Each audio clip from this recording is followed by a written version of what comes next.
Գազան կրկին կրակահերթի տակ է Իսրայելի և Համասի միջև հրադադարի հաստատումից ընդամենը 2 ամիս անց իսրայելական բանակը վերսկսում է ցամաքային գործողությունները։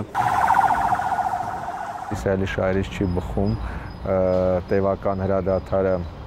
եւ ընդհանրապես այս ռազմական գործողության դադարեցումը, քանի դեռ մինիմալ կամ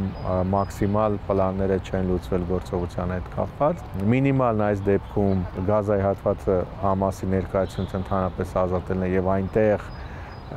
ամբողջական իսրայելական վերահսկողության սահմանումը, մաքսիմալը, եթե դա հաջողվի, իհարկե Գազայի հատվածից ամբողջ բնակչության դուրս մղումը, այսինքն այն մոտավորապես պլանը, որն առաջարկում է Դոնալդ Թրամփը իր Գազայի հետ կապված ծրագրում։ Թրամփը, որ մտադրություն ունի Գազան ազատել պաղեստինցիներից ու այն վերածել Մերձավոր Արևելյան Ռիվիերայի, արգելքների է բախվում, նկատում են փորձագետները։ Դա է նաև պատճառը, որ ԱՄՆ թողտվությամբ Իսրայելը գնում է հակամարտության սրման ու Գազայի հարցի վերջնական լուծման։ Դոնալդ Թրամփի կառավարման ժամանակահատվածը ինքը նվեր է Իսրայելի համար եւ Նեթանյահուի կառավարությունը դա դիտարկում է բացառիկ շանս իր անվտանգային խնդիրները, ընդ որում բոլոր խնդիրները այս առաջիկա տարիների ընթացքում լուծել։ Ինչու Իսրայելը գնաց այդ քայլին, փորձագետները պատճառներն են նշում։ Իսրայելը Համասից պահանջում էր անհապաղ ազատ արձակել բոլոր պատաններին, մինչդեռ Համասն իր պահանջներն ուներ՝ իսրայելական զորքի ամբողջական դուրսբերում Գազայից ու ռազմական գործողությունների դադարեցում։ Այս ֆոնին Իսրայելի պաշտպանության նախարարությունը հայտնում է, որ նպատակ ունի անվտանգության գոտին ընդլայնել եւ մասնակի բուֆերային գոտի ստեղծել Գազայի հյուսիսային եւ հարավային հատվածների միջև։ Գազան քեշ երազ դարձավ Իսրայելի վարչապետ Բենյամին Նեթանյահուի համար, որովհետև պատերազմական գործողություններն յետք շուրջ 1.5 տարի դեված նշմարվեցավ, թե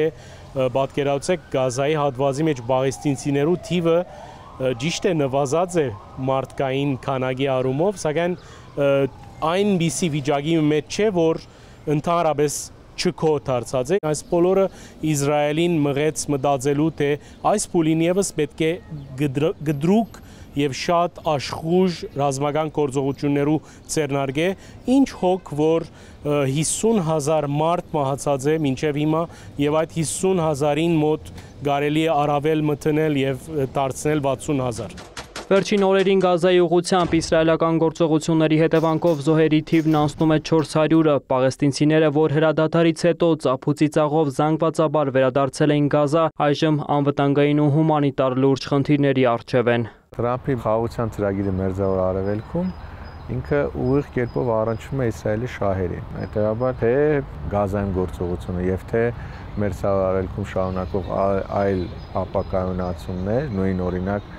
Եմենում հութիների դեմ տարբեր գործողություններ, որոնք այս բան Միացյալ Նահանգներն է հիմնականում գլխավորում, դրանք միտված են այդ նույն խաղաղության ապահովմանը, բայց ուժի միջոցով։ Անցած շաբաթ Միացյալ Նահանգների զինված ուժերը ամենամասշտաբային հարձակումն էին սկսել Եմենում հութի զինյալների դեմ եւ զգուշացրել Իրանին անհապաղ դադարեցնել աջակցությունը Վաշինգտոնի կողմից ահաբեկչական ճանաչված խմբավորմանը։ Իրանից շտապել էին հերքել իրենց ներգրավվածությունը Եմենի գործողություններին։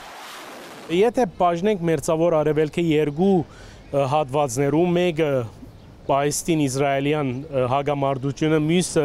իրանյան գլխավոր տնջուկը, պիտի նկատենք, որ Միացյալ Նահանգներու համար քեր խնդիր եղած է գոդրել Իրանի թևերը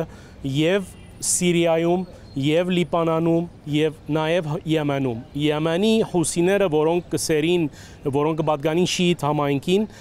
իրոք որ վերջին 6-7 ամիսներուն դարձան կորձոն եւ Գարմիր ծովում մեջ ահավոր վնասներ դվին եւ ամերիկյան շահերուն եւ միջազգային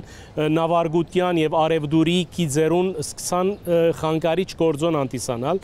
եւ այս բոլորը նկատի առնելով ըստ երևույթին եւ նախապատրաստելով Իրանի հետ բանակցություններու նոր փուլը, որ շատ հավանաբար ճուշանա, Թրամփ նկատեց, որ իրեն համար հարմարակույն առիթն է հարվածել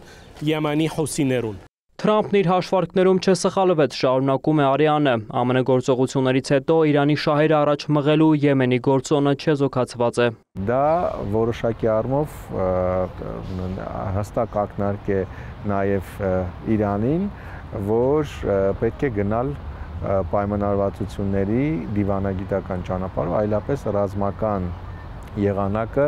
օրակարգից դուրս թողնված չէ։ Միջազգային պարբերականների անանուն աղբյուրները հայտնում են, որ Դոնալդ Թրամփը Իրանին 2 ամիս ժամանակ է տվել միջուկային նոր գործարքի շուրջ համաձայնության համար։ Օրեր առաջ Թեհրան էր հասել Վաշինգտոնի նամակը, որի բովանդակությունը առայժմ գաղտնազերծված չէ։ Եթե Իրանը հրաժարվի փաստաթղթի ստորագրումից, փորձագետների կարծիքով կսկսվեն թիրախային գործողություններ մի քանի ուղղություններով, որոնցից մեկն էլ կարող է լինել Հարավային Կովկասը։